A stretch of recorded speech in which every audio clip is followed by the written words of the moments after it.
After the crisis in 2008, different countries responded in different ways.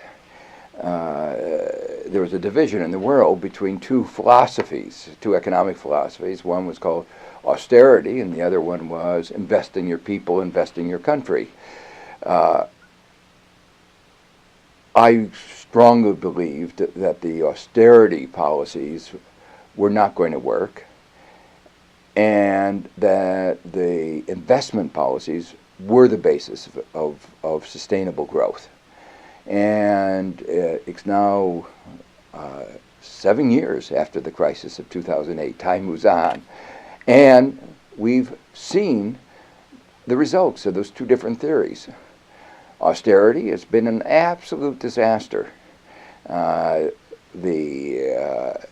Emblematic of that disaster is Greece, where 25% unemployment, 25% loss in GDP, disaster. Youth unemployment well over 60%.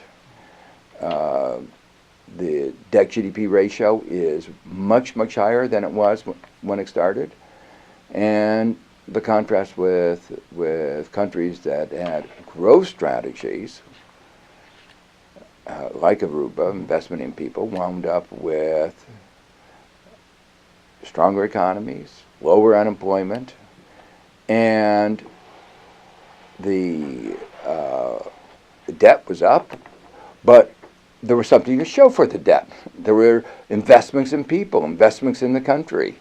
So if you looked at it from the point of view of a balance sheet, assets and liabilities, the country was actually richer, and it was doing better. So I was very pleased that he had followed that kind of strategy.